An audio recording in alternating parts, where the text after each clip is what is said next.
Our lives are stories, they tell us who we are. But me, my friends.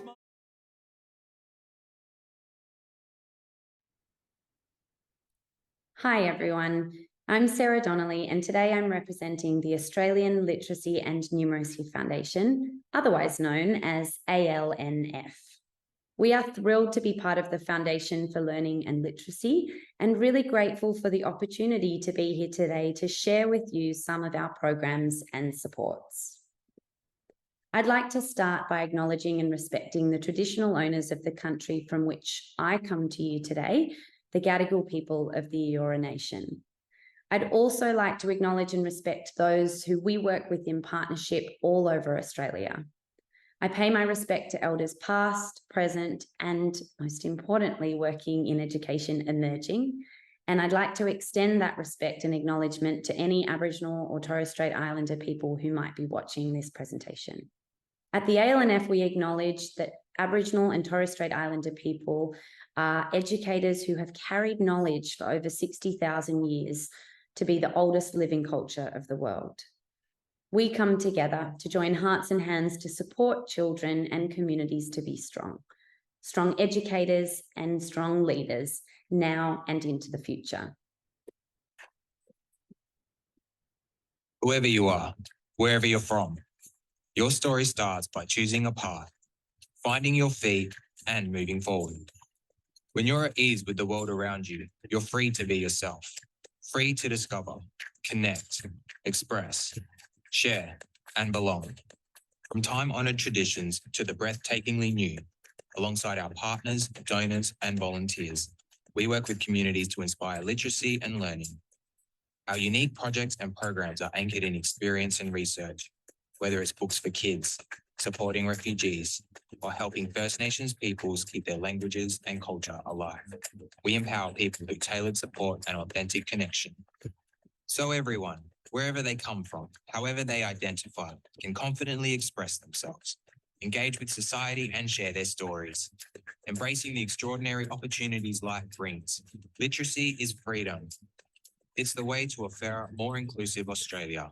Help make it happen. So what do we do here at ALNF?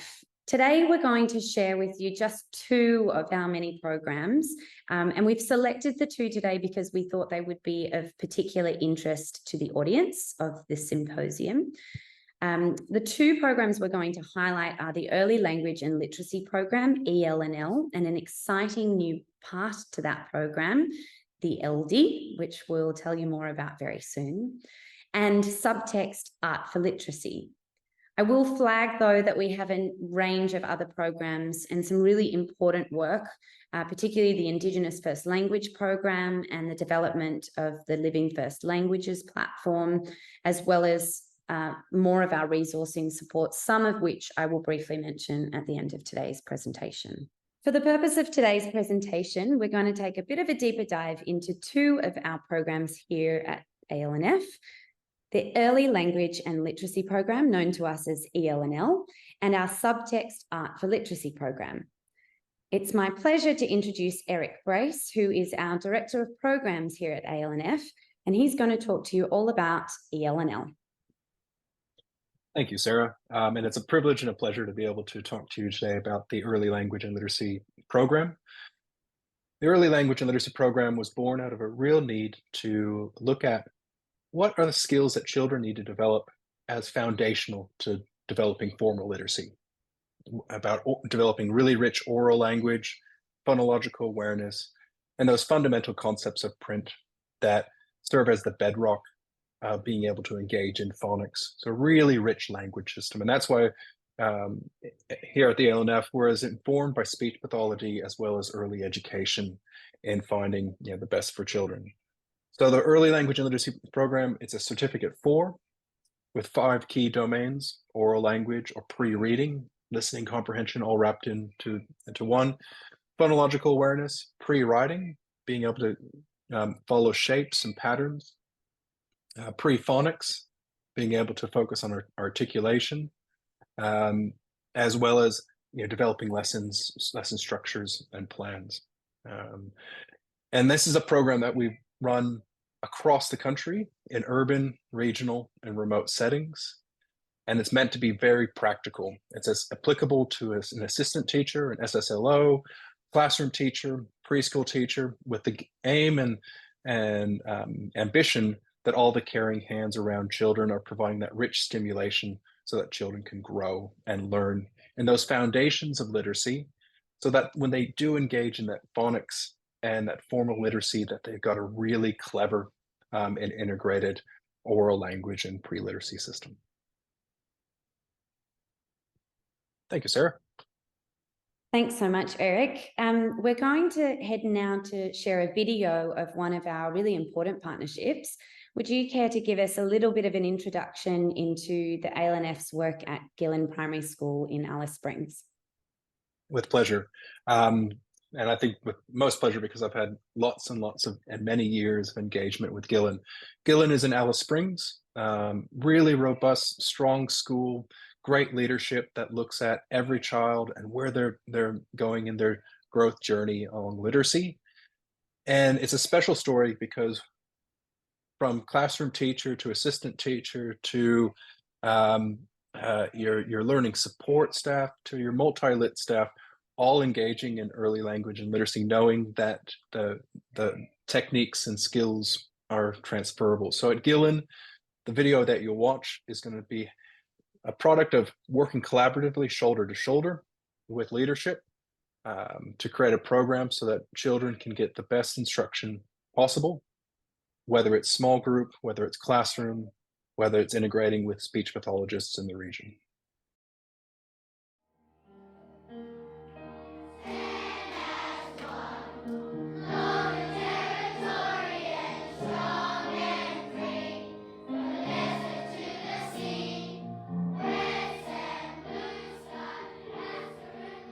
I started with ELNL in 2016 when it first started here at Gillen as a teacher in a grade 3 class. As I've moved along in my career, I have used ELNL to support the speech and language intervention programs across the school, as well as being able to delve into the data to be able to support kids with disabilities, as well as support kids with literacy problems.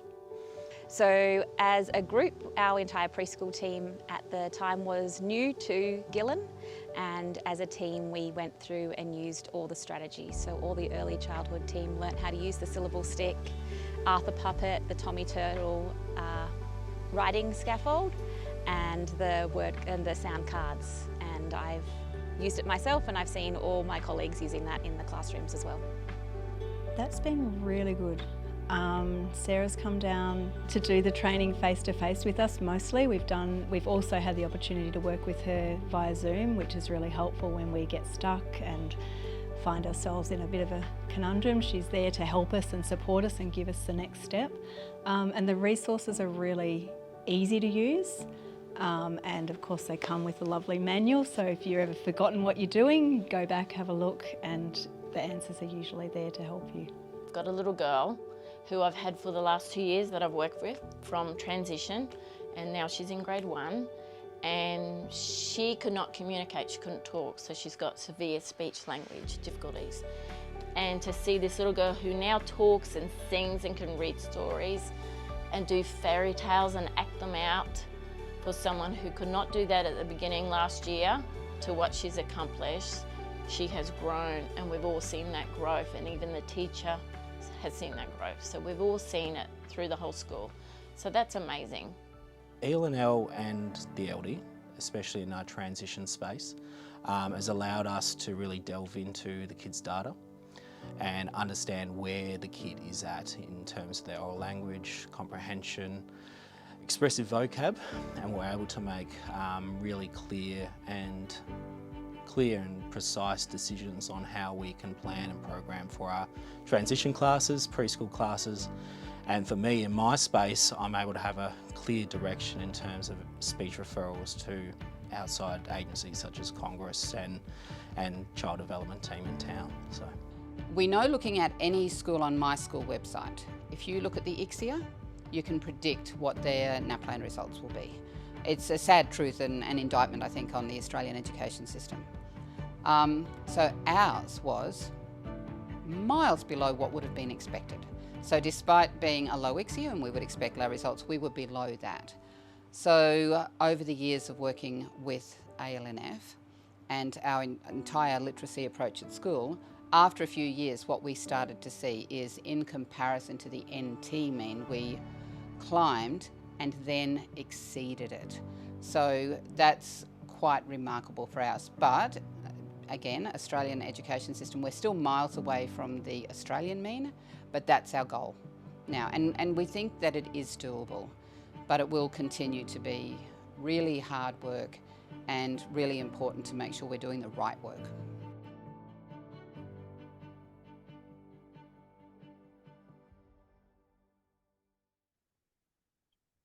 Impressive work there.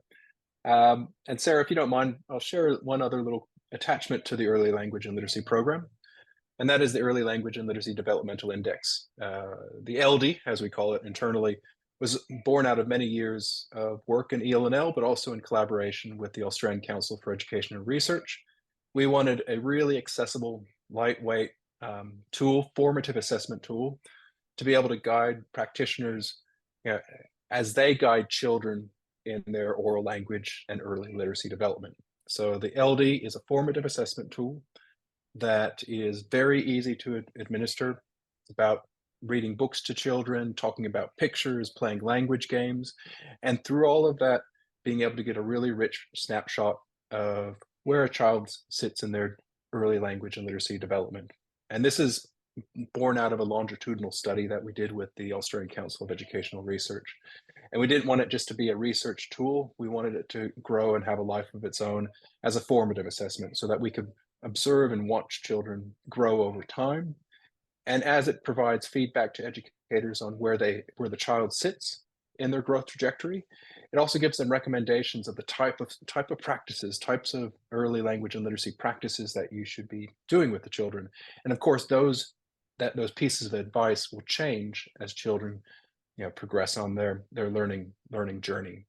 So yeah, we're really proud of the ELNL program, giving very practical skills to practitioners from a wide variety of backgrounds, but also now putting into their hands the LD so that they can focus upon the needs of individual children and be able to watch those children grow. Thanks so much, Eric. Really appreciate you taking the time to share with us today. Thank you. In Subtext Art for Literacy, we team highly skilled artist mentors up with our partner education sites, from preschools all the way through to TAFEs, to run 8-week immersive arts experiences for young people. Our mantra with Subtext Art for Literacy is helping young people find a voice. So why did we start doing this work, and what do we hope to achieve? The program was developed as a result of our work with refugee and migrant students, when we realised that before doing the really critical, highly intensive literacy support, we needed to first create a sense of belonging, safety, and community for our young people in their education sites. The program has grown exponentially due to school and artist interest in the program. And now we work closely with our partner sites to co-design special programs to implement in schools and preschools, TAFEs, to meet the needs of the students, the cohort, but also the objectives of the school. The premise of the program is that by creating a safe space and an opportunity to explore their own identities through the creative arts, and we know the powerful link between literacy learning and the creative arts, by creating these safe spaces and an opportunity for young people to explore their own identity, they then come together to create a collaborative piece, developing oral language and literacy skills in that process alone, to then share something that is important to them through an art form by talking about the process as well.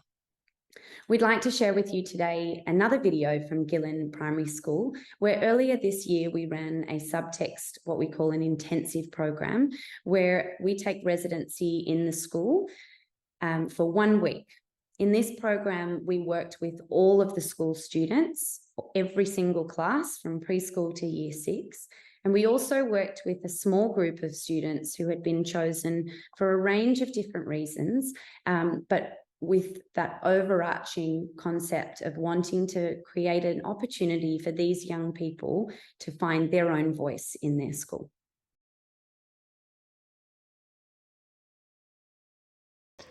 So today I painted honey ants with my kids and other students here at Gillen Primary School.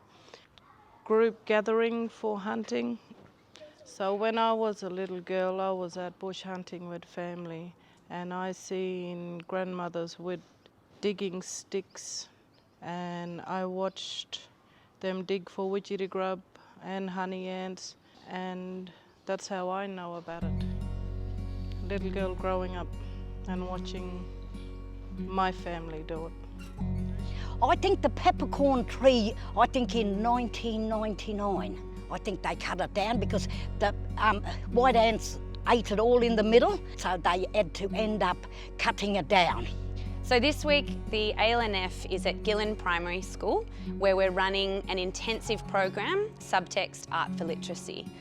In Subtext Art for Literacy, we team highly skilled artist mentors up with schools, preschools, education sites to run immersive arts experiences, which are all about helping young people find a voice. Seeing the mural finish today makes me quite emotional because of the week we've had. It's been a very powerful week. At the start of the week, seeing young people who didn't want to talk, didn't want to engage, just walked off when we talked to them about doing the project, and at the end come and sit down in the yarning circle and share so proudly how and why they've grown this week. And I'm sure that this project has paved another path opportunity for them in the future, and that's why it's so powerful. My story of growth is I didn't really like working with other people, but now when I got to do this project, I loved working with other people. I loved talking to them. I loved listening to their ideas. I like just this project in general. We spoke to a few of our parents about the project, and they were very happy to hear about it, especially for the peppercorn tree, because that's what everyone remembers about Gillen Primary School, is a peppercorn tree in the courtyard. And they got very involved when messaging them. They were very keen to come in. Our families that did come in, they were very happy to. I think one of our family members just didn't want to leave. Unfortunately, she had stuff to do, but she would have stayed here and painted all day. It was just so calming, so soothing, and to be able to pass on and share that knowledge and share it with our students was very special. I've seen students focus that I haven't seen focus before, particularly a couple of new students who were quite shy and hadn't connected with other students yet. Being able to work collectively and to get that sense of belonging as well as that sense of achievement has been really lovely to see. And then as they go away from the project, you can see they're more connected.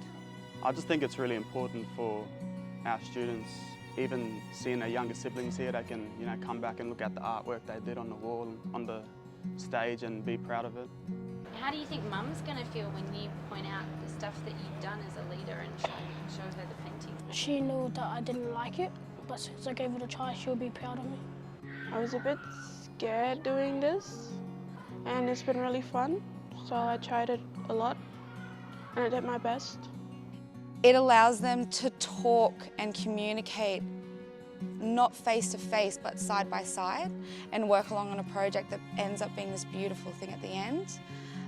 So it's powerful in the sense that a lot of people who don't have a voice and they come to spaces like this, they find it working alongside mentors and leaders who can help them, and friends even. When we were thinking about the message that we wanted to leave with the kids was, from little things, big things grow. We talked all about a seed to a tree, from a baby to a human. We talked about growth in our hearts and in our minds as well as our bodies.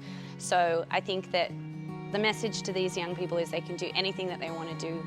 We believe in them, so they need to believe in themselves and keep being true to their own identity, but working together to fight for a world that's a better place. It taught me how to do painting and where I came from and where my mum came from. Dot painting makes me think of her. So just every school do an art project like this and have all their students involved and their families be a part of this. because it's going to be there for a very long time.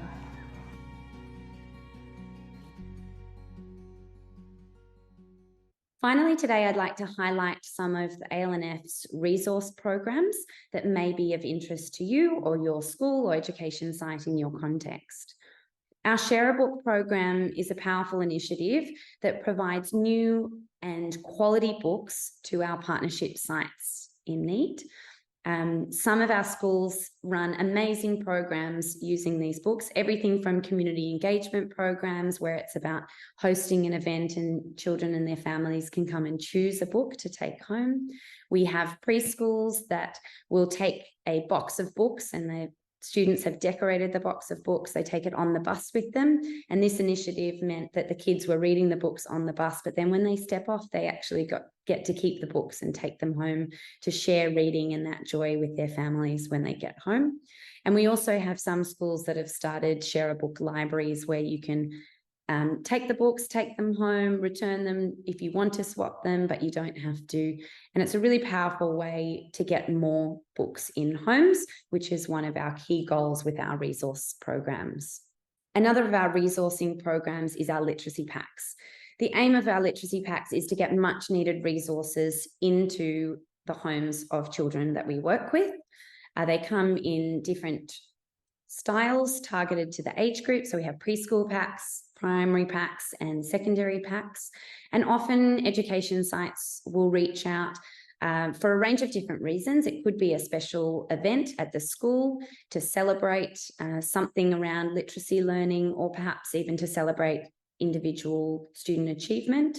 Some of our sites use them as a welcome back to school or part of a transition program. So I would encourage you to get in contact if you'd like to know anything more about our literacy packs. So that brings us to the end of our presentation today. I really hope we've been able to give you some insight into the programs and supports that we have on offer here at the ALNF. I'd like to thank the Foundation for Learning and Literacy again for inviting us to be a part of these really important conversations. And on behalf of ALNF, I would like to thank you, anyone who is watching this presentation, for your interest, but also for the work that you do, because that's what's really important. Please don't hesitate to reach out if you think that one of our programs could be of interest or of value to your staff or your communities. And I would encourage you also to check out our website, because as I mentioned, there's a number of other programs that I haven't spoken to today. And I would really encourage you to have a look. Thank you. All our lives are stories, they tell us who we are. But me, my friends, my family, those we love and love no more.